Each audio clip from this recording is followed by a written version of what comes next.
வாழ்க வையகம், வாழ்க வளமுடன். குருவே துணை. உயிர் அறிவை உள்ளுணர்வாய் பெறுதல் வேண்டும். எனது வாழ்க்கையில் 50 ஆண்டு காலம் நான் பொருள் துறையிலே கழித்தேன்.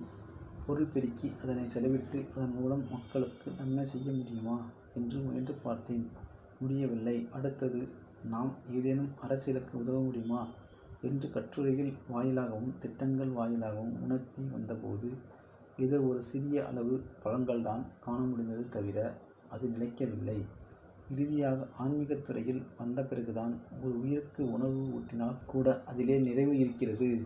ஒரு குடும்பத்திற்கு ஒரு இனிமையான வாழ்வு வாழ்வதற்கு அவர்களுக்கு ஊக்கமளித்தால் அதிலே ஒரு நிறைவு இருக்கிறது. இவ்வாறாக தனிமனிதன், குடும்பம், சமுதாயம், உலகம் என்ற முறையிலே தனிமனிதனிடத்திலே அமைதி வேண்டும், சமுதாயத்திலே அமைதி வேண்டும், உலகத்திலே அமைதி வேண்டும். அந்த அளவிலே ஒவ்வொரு மனிதனுடைய உள்ளமும் உணர வேண்டும் என்றால் மனிதன் மனதை உணர வேண்டும். மனதுக்கு அடித்தளமாக இருக்கக்கூடிய அறிவை உணர வேண்டும். அறிவின் இருப்பிடமாக உள்ள உயிரை உணர வேண்டும். இதை உணர்வதும் ஒன்றும் சிரமமே இல்லை.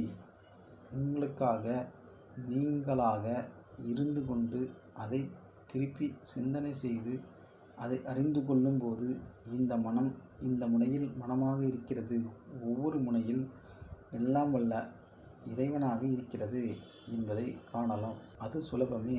அதற்கு ஒரு சிறு பயிற்சி தான் தேவை. அந்த பயிற்சியிலே ஆழ்ந்த சிந்தனை விளக்கம்தான் தேவை.